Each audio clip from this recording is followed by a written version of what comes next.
Olá, Marcos Roberto aqui para mais um estudo avançado do Antigo Testamento. Hoje nós vamos estar estudando algumas características principais do livro de Levítico. Mas antes de nós começarmos o nosso estudo propriamente dito, eu convido você a fazer 4 coisas. Primeiro, se inscrever no canal, caso você ainda não seja inscrito. Segundo, deixar o seu like agora para não esquecer depois. Terceiro, compartilhar esse vídeo com seus amigos. E por fim, ficar até o final, onde estarei fazendo uma oração abençoando você e a sua família. Então, vamos lá!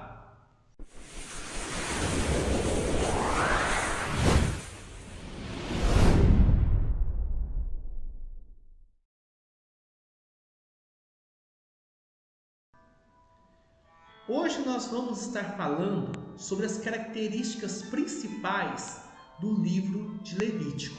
Antes de nós estarmos estudando detalhadamente o livro, nós vamos estar vendo algumas características principais do livro de Levítico. Como eu disse na nossa última aula, o livro de Levítico é um dos livros menos lido e menos estudado de todas as escrituras, porque é um livro de leitura difícil, de leitura árida. Não é fácil fazer essa leitura, é um livro complicado, porque ele descreve minuciosamente os rituais, os sacrifícios, as festas, as atividades para cada dia. Então, as obras sacerdotais, o ministério dos sacerdotes. Então é um livro muito complicado, é um livro difícil de ser lido. Mas não é pelo fato de ser difícil é que nós não vamos estar estudando. Porque nós não podemos esquecer de que Levítico era a Bíblia que Jesus lia. O Antigo Testamento era a Bíblia que Jesus lia, e dentre esses livros estava o livro de Levítico. Jesus estudava o livro de Levítico.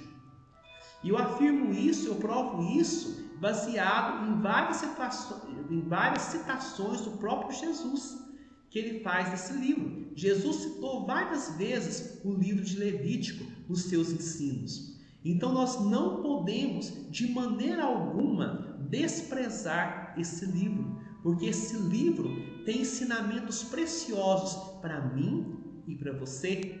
Nós vimos na aula passada que Levítico é o caminho para a sala do trono de Deus. Ele nos mostra como nos conduzir diante de um Deus santo e perfeito, de como habitarmos no meio do Senhor, diante do Senhor. É o caminho para a sala do trono. Eu mencionei algo interessante que o professor Arledon, ele do Seminário Teológico Calvinista lá nos Estados Unidos, ele fez uma analogia interessante, ele fez um estudo bastante interessante do livro de Levítico, e ele usa uma ilustração muito interessante, usando a palma das mãos. Então, os 5 principais livros da Bíblia do Antigo Testamento são os livros da lei. Então, os livros da lei são Gênesis, Êxodo, Levítico, Números, Deuteronômio. Então, os livros principais que resumem a lei de Deus, que contêm a lei de Deus, os ensinos principais que depois serão desenvolvidos nos outros livros do Antigo Testamento, são justamente esses 5 livros, os 5 livros da lei, chamado Pentateuco ou a Torá. E ele observa que Gênesis está relacionado com o livro de Deuteronômio, porque Gênesis ele narra a criação, ele narra Deus criando todas as coisas, ele narra Deus fazendo uma promessa para Abraão. Então nós vemos Abraão caminhando na terra prometida, nós vemos várias narrativas a respeito de Abraão na terra prometida. E lá no livro de Deuteronômio, nós vemos o povo às margens do Rio Jordão, nas campinas de Moabe, próximo a entrar na terra prometida. Então nós vemos aí o início do cumprimento das promessas que Deus havia feito a Abraão. No livro de Êxodo, e no livro de Números, nós vemos o povo de Israel no deserto. Vemos narrativas do povo de Deus no deserto. Mas no livro que está no centro, nós vemos que é algo diferente, porque ele não está relacionado diretamente com os demais livros. Ele não contém assim narrativas do povo ali no deserto, embora possa ter uma ou duas, mas ele se concentra em falar sobre o santuário. Então é um livro totalmente diferente e ele ocupa o centro do Pentateuco. Então não é por acaso que ele ocupa o centro. Gênesis, Deuteronômio, Êxodo, Números. Levítico está exatamente no centro, porque Levítico mostra como o povo deve habitar no meio do Deus Santo. Deus, ele é santo e ele veio habitar no meio do seu povo. Ele quis habitar no meio do seu povo. Louvado seja o nome de Jesus. Deus quis habitar no meio do seu povo. Só que Deus é santo. E como Deus é santo, ele não pode conviver com o pecado do homem, porque o homem é pecador. O livro de Levítico mostra como esse homem pecador pode viver na presença de Deus. Ele pode conduzir a sua vida diante de um Deus santo. Então, Levítico é considerado como a sementeira da teologia bíblica. Ou seja, as sementes da teologia que vão ser mais detalhadas, que no Novo Testamento estão contidas no estado embrionário do livro de Levítico. Então, por isso é importante nós estarmos estudando o livro de Levítico. Vimos também que a lei áurea, amarás o teu próximo como a ti mesmo, ela aparece pela primeira vez no livro de Levítico. Então nós precisamos estar estudando o livro de Levítico, porque ele está repleto de ensinos para mim e para você. E hoje nós vamos ver algumas características centrais desse livro. Primeiramente, o autor. Provavelmente o autor do livro de Levítico é Moisés. Levítico é uma forma latina para o título grego dado a esse livro. Então, que significa acerca dos levitas. Então, é um livro que fala dos levitas, que fala do trabalho dos levitas, que fala do trabalho que era realizado ali no tabernáculo, porque os levitas viviam no tabernáculo, cuidavam do tabernáculo, foram escolhidos por Deus, e vamos ver daqui algumas aulas a importância dos levitas para o serviço do tabernáculo. Então, para o levita que foi escolhido por Deus para cuidar do tabernáculo, para cuidar do culto, a vida deles era o tabernáculo. Temos um versículo muito interessante no Novo Testamento que diz que para nós o viver é Cristo. Nos dias dos levitas, lá no Antigo Testamento, nos dias de Moisés, o levita diria: para mim o viver é o tabernáculo. O tabernáculo apontando para Jesus, o tabernáculo como uma fotografia autenticada do nosso Senhor e Salvador Jesus Cristo. Então, o levita naqueles dias diria: para mim o viver é o tabernáculo. Da mesma forma que hoje, na nova aliança, nós dizemos: para nós o viver é Cristo. Então, provavelmente o autor do livro de Levítico é Moisés, assim como de todo o Pentateuco. Gênesis, Êxodo, Levítico, Números, Deuteronômio são obras de Moisés, foram escritos por Moisés. Então, o próprio Senhor Jesus, ele legitima Moisés como o escritor desses livros, dizendo a lei de Moisés, os livros de Moisés.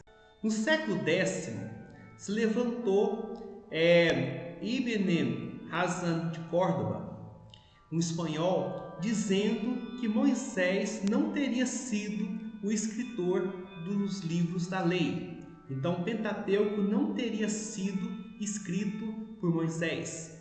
Então, ele insinuou que o Pentateuco teria sido uma obra escrita tardiamente por Esdras. Então, algo um pouco complicado. Ou seja, ele disse que os livros da lei foram escritos após o cativeiro babilônico. Também, um outro estudioso, André Wallenstein, ele que era um oponente de Martinho Lutero, ele disse que Moisés não poderia ter sido o escritor do Pentateuco, justamente porque ele não poderia ter escrito o capítulo 34 do livro de Deuteronômio, onde está escrito, está narrado a morte de Moisés. Então Moisés não poderia ter escrito a sua própria morte. Então, como Moisés não pode ter escrito a sua própria morte, lá em Deuteronômio 34, então, baseado nesse argumento, ele disse que Moisés não teria sido escritor de todos os livros da lei. Então, é justamente isso. Então, levantaram-se outras pessoas também ao longo da história. Então, Baruch Spinoza, ele disse no século XVII, ele considerava o Pentateuco como o resultado de um longo processo de compilação por várias gerações de escribas. Então, Spinoza, ele disse que Moisés não teria sido o único escritor do livro dos livros da lei. Então, esses livros, eles foram resultado de estudos e de compilações de várias gerações de escribas. Então, esses livros foram sendo escritos e foram completados ao longo do tempo. Então, isso abalou muito a nossa convicção de que Moisés foi foi o autor dos livros da lei. Só que isso à luz das escrituras, das demais escrituras, esses argumentos eles não podem ser aceitados como verdadeiros totalmente. Por quê? Se nós formos observar, o segundo templo ele era bem diferente do trabalho do serviço do tabernáculo original. Então, dizer que os livros da lei foram escritos num período tardio, após o cativeiro babilônico, então levanta vários problemas, várias questões. Porque o mais natural é que esses livros foram escritos no período que o povo estava no deserto, foram escritos por Moisés. Porque o tabernáculo, que também foi construído por Moisés, pelos israelitas, quando o povo estava ali no deserto, antes de entrar na Terra Prometida, esse tabernáculo ele foi feito de acordo com os ensinos que estão registrados nos livros da lei.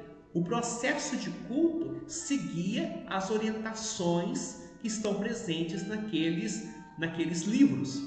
Então, o melhor é nós acreditarmos que os livros da lei foram escritos por Moisés no período que o povo estava ali no deserto. É muito mais natural acreditar nisso do que pensar que esses livros da lei eles foram escritos no período tardio ou durante várias e várias gerações até chegar à forma que nós temos hoje. Então, porque esses próprios livros foram citados por livros bem mais antigos do que por outros livros que também são antigos, pelos profetas, então que viveram antes do cativeiro babilônico. Então, acreditar que esses livros foram escritos no período tardio gera vários problemas. Então, o ideal é nós crermos que o autor do livro de Levítico, bem como dos demais livros da lei, foi Moisés. E a data onde ele escreveu, quando ele escreveu esses livros, provavelmente foi no período em que os filhos de Israel estavam ali no deserto. Então, eu acredito que é razoável nós situarmos a compilação desses livros no período entre 1446 a.C. e 1404 a.C., ou seja, no período dos 40 anos onde o povo de Deus estava ali no deserto. Alguns estudiosos acreditam que o período que o povo ficou ali no deserto, que saiu do Egito, foi por volta de 1300, 1200 antes de Cristo. Eu não concordo muito com essa data tardia do Êxodo, porque ela gera vários problemas cronológicos. Porque nós vemos registros históricos que mostram que o povo de Israel era um povo conhecido nesse período de 1200, 1300, onde muitos estudiosos acreditam que foi o Êxodo. Então, muitos acreditam que o faraó do Êxodo foi Ramsés II. Ramsés II reinou no Egito de 1279 a 1213 a.C. Ele foi faraó da 19ª dinastia. Então, olha só, 1279 a 1213. O filho dele o sucedeu como faraó, Merneptah. Ele foi o 13º filho do faraó Ramsés II e foi o quarto faraó da 19ª dinastia egípcia. E é interessante que foi encontrado em 1896 um objeto de pedra, a estela de Merneptah. Foi encontrada essa estela, esse monumento de pedra que possuía inscrições, foi encontrado na câmara mortuária desse faraó lá em Tebas, no Egito. E lá está registrado, está escrito que Israel já era um povo bem conhecido na época desse rei, na época desse faraó. Então Israel era um povo conhecido. Então, nesse período, um povo poderoso. Então, acreditar que o êxodo aconteceu justamente nessa época, na época de Ramsés II, pai de Merneptah, é algo assim complicado, porque nessa época o povo de Israel havia acabado. Se o povo de Israel tivesse acabado de sair do Egito, ele não era um povo conhecido, como está escrito na estela de Merneptah de Merneptah. Então, o que a maior parte dos estudiosos acreditam é que o êxodo aconteceu em 1400 e alguma coisa, entre esse espaço por volta de 1450 por aí. Então, a data mais provável do êxodo.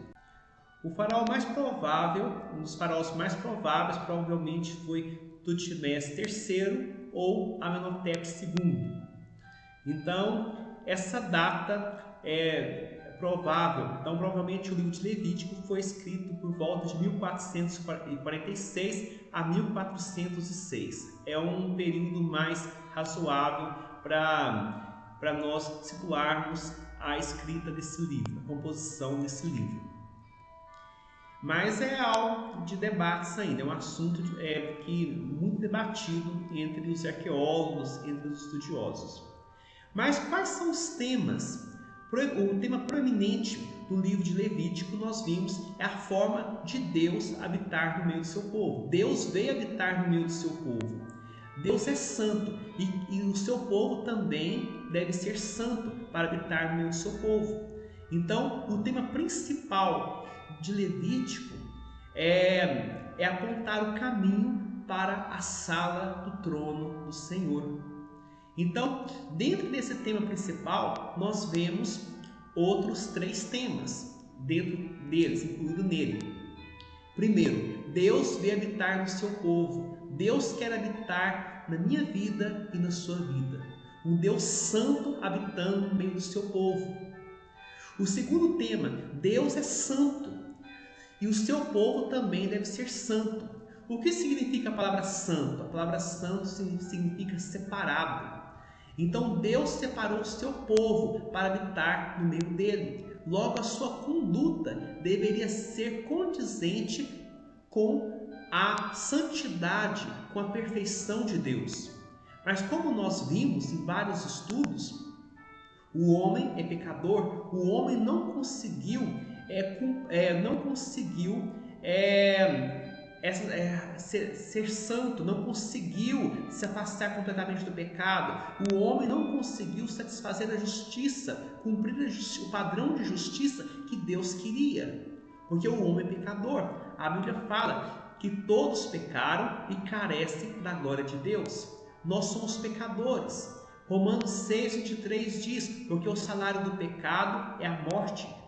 Então, nós somos pecadores. O livro de Provérbios diz que o homem se desvia desde a sua concepção. O homem se desvia do Senhor desde a sua concepção. Ou seja, nós herdamos o pecado de Adão.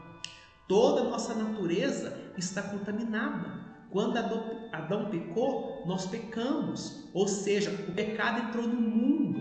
Ou seja, nós perdemos a retidão original, nós perdemos a comunhão com Deus, a nossa natureza foi contaminada, foi corrompida. Então, nós não podemos estar na presença de um Deus santo, porque nós somos pecadores totalmente depravados, contaminados pelo pecado. Isaías 64 diz que as nossas justiças aos olhos de Deus são como trapo de imundície. Nós somos pecadores. Aí entra o terceiro tema do livro de Levítico. Se o homem não pode, se Deus quer habitar no meio do seu povo, e para que o homem possa habitar junto com Deus, é necessário que ele seja santo, ele esteja totalmente afastado do pecado, seja perfeito, seja aceitável diante de Deus. Mas o homem é pecador. Como o homem pecador pode viver diante de um Deus santo? Aí nós vemos o terceiro tema principal de Levítico. O próprio Deus estabeleceu a forma para o homem estar diante de Deus, através dos sacrifícios, através do sistema de sacrifícios. Então, o livro de Levítico, ele apresenta o sistema de sacrifícios, que era a única forma para que o homem pudesse ter os seus pecados perdoados, para que ele pudesse estar diante de Deus. E aí nós vemos um versículo central de Levítico, que é Levítico 17, verso 11, que diz: porque a vida da carne está no sangue. Eu vos tenho dado sobre o altar para fazer expiação pela vossa alma, porquanto é o sangue que fará expiação em virtude da vida. Esse versículo principal, Levítico 17:11, mostra Deus ensinando que é o sangue que faz propiciação em virtude da vida, que faz expiação em virtude da vida. Ou seja, para nós estarmos diante de Deus é necessário o derramamento do sangue de uma vítima inocente. Esse sangue que apontava para Jesus. Jesus foi a vítima inocente que derramou o seu precioso sangue para que eu e você pudéssemos ter a vida eterna. Aleluia! Louvado seja o nome de Jesus. Então Levítico ele mostra a maneira que o homem pode habitar na presença de Deus. não por causa das suas boas obras, porque por mais que nós sejamos bons, façamos coisas boas, as nossas obras estão manchadas pelo pecado. Então jamais poderíamos estar na presença de Deus por nós mesmos, pelas nossas próprias obras, pela nossa justiça própria. Para estarmos na presença de Deus é necessário o derramamento do sangue de Jesus. É necessário estarmos cobertos pelo sangue de Jesus. E o livro de Levítico mostra o caminho para a sala do trono. Mostra como o homem pecador pode viver na presença do Deus Santo. Aleluia! Louvado seja o nome de Jesus. E aí nós vemos o esboço do livro. Chegamos ao esboço do livro de Levítico. Nós temos inicialmente leis para o sacrifício. Então nós temos leis relacionadas à oferta queimada, o holocausto, à oferta de manjares, à oferta pelo pecado e a oferta pela culpa. Nos capítulos 1 ao 7 vão descrevendo vários tipos de sacrifícios. Isso nós temos do capítulo 6 ao capítulo 7, do 6.8 até o 7.38, nós vemos a oferta queimada, nós vemos diretrizes para a oferta de manjares, diretrizes para a oferta pela culpa, diretrizes para o sacrifício pacífico. A segunda parte do livro nós vemos a instituição do sacerdócio, nós vemos a consagração de Arão e seus filhos no capítulo 8, os primeiros sacrifícios de Arão, o julgamento dos filhos de Arão. Aí nós vemos que o sacerdócio levítico estava fadado ao fracasso desde o início. Somente o sumo sacerdote, Jesus Cristo, poderia estar na presença de Deus e realizar o sacrifício perfeito. E nós vemos também a terceira parte, onde nós vemos a impureza e o seu tratamento, que se encontra nos versículos capítulos 11 a 16. Nós temos as leis sobre animais impuros, nascimento de uma criança, a lei da lepra, os fluxos do corpo, o dia da expiação. Nós vemos nos capítulos 17 ao 27 a forma que Deus queria que o seu povo vivesse aqui na terra.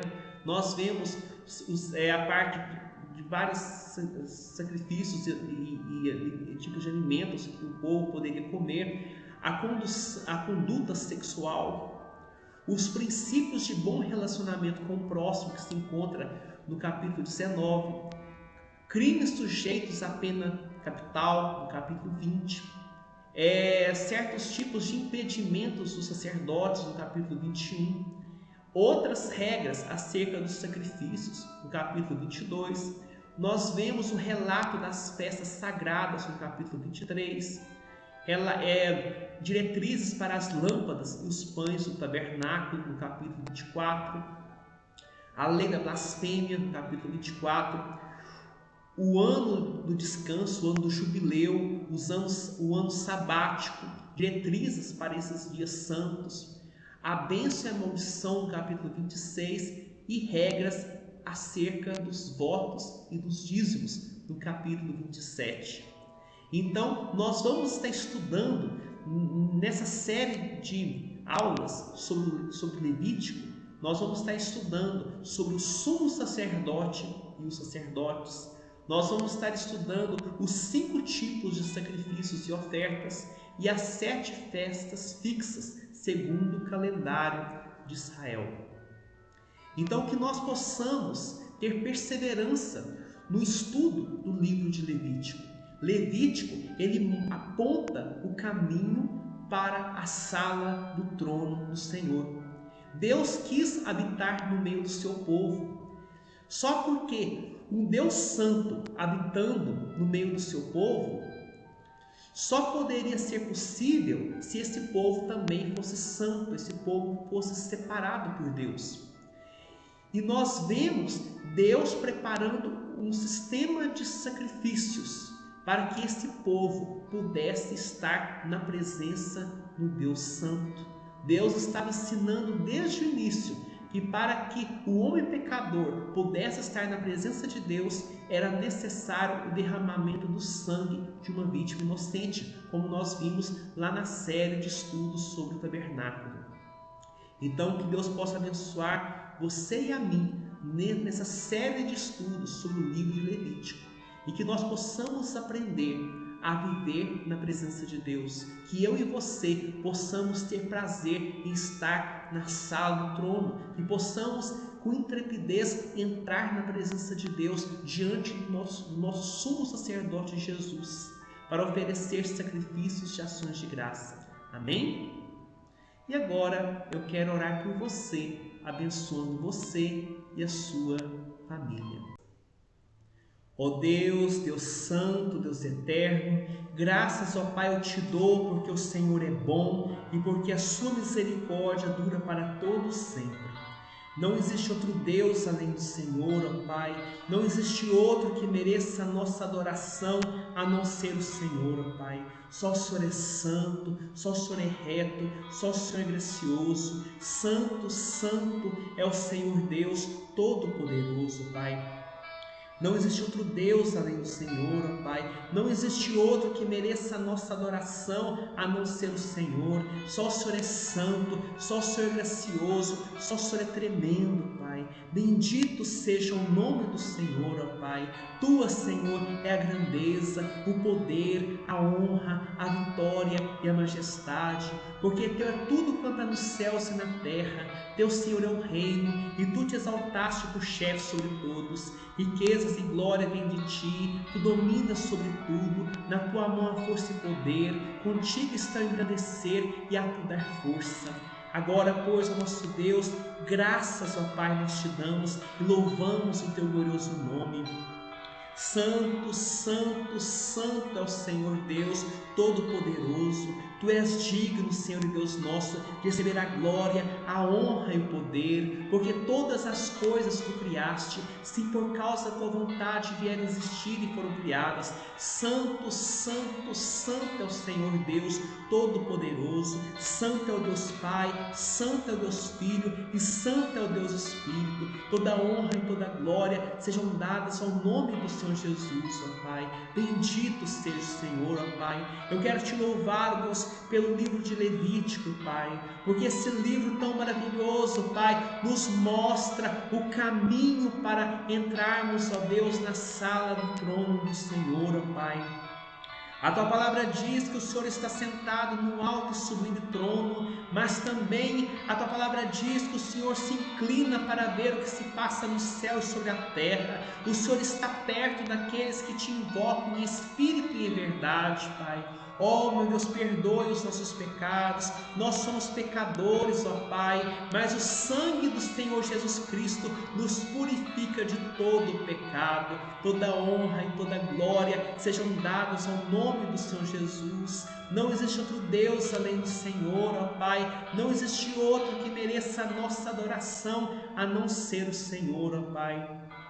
Bendito seja o nome de Jesus. Eu Te louvo, Pai, porque o sangue do Senhor Jesus nos purifica de todo e qualquer pecado. Santo, santo, santo é o Senhor, ó Pai. E agora, ó Deus, eu quero apresentar diante do Senhor, ó Pai, esse Teu filho e essa Tua filha que comigo estão fazendo essa oração. Eu não sei, Senhor Jesus, o que eles estão precisando, mas o Senhor sabe. Eu não sei, ó Deus, quais são as lutas que eles têm enfrentado, ó Deus, nesses dias, mas o Senhor sabe, Pai. Ó, meu Deus, tenha misericórdia, Pai, desse Teu filho e dessa Tua filha, Pai. Perdoe os seus pecados, ó Deus. Renove as suas forças, ó Pai. Ó Deus, Deus Santo, Deus Eterno, Pai. Ó Deus, cura os Teus filhos de toda e qualquer enfermidade, aqueles que estão enfermos, ó Pai, aqueles, ó Pai, que estão passando por problemas judiciais, aqueles, ó Deus, que estão passando por problemas de relacionamentos, ó Pai, aqueles, ó Deus, que estão sofrendo, Pai, terrivelmente, Pai, ó meu Deus, aqueles que estão tristes, aqueles que estão com depressão, aqueles, ó Pai, que estão, ó Deus, carentes, ó Deus, da Tua presença e da Tua bondade. Senhor Jesus, tem misericórdia desse Teu filho e dessa Tua filha, Pai. Ó meu Deus, perdoe os seus pecados, dê a eles forças, ó Pai, para vencer as dificuldades, ó Pai. Dê a eles, ó Deus, intrepidez, ó Pai, para entrar, ó Deus, no santuário celestial, para derramar as suas lágrimas diante do Senhor, para lançar sobre os teus pés, ó Deus, toda a ansiedade dos seus corações, ó Pai, porque só o Senhor, ó Deus, pode, ó Deus, nos abençoar, somente o Senhor pode resolver, ó Deus, as nossas dificuldades, ó Pai. Só o Senhor pode resolver os nossos problemas, ó Pai. Senhor Jesus, levanta a Tua mão poderosa, Pai, e dê vitória para esse Teu filho e para essa Tua filha nesse momento, Pai. Perdoe os seus pecados, ó Deus, no nome de Jesus. Livra eles, ó Pai, do terror noturno, da seta que voa de dia, da peste que se propaga nas trevas, da mortandade que assola o meu dia, Pai. Livra os Teus filhos de todo o mal, Senhor Jesus, no nome de Jesus. Dê a eles sabedoria, Pai, do Senhor, ó Pai, para resolver os seus problemas. A Tua palavra diz que se alguém necessita de sabedoria, peça a Deus, que a todos dá liberalmente, e nada lhes improspere se Ele a concedida. Peça, porém, com fé e nada duvidando, pois o que duvida é semelhante à onda do mar, impelida e agitada pelo vento. Ó meu Deus, Deus Santo, dê a eles a fé, Pai, que eles possam crer no Senhor e não venham duvidar do seu coração, Pai. Ó meu Deus, segura, Senhor Jesus, nas mãos desse Teu filho e nas mãos dessa Tua filha, Pai. Dê a eles a vitória, pois, ó Deus, nós oramos em nome de Jesus. Amém, amém e graças a Deus.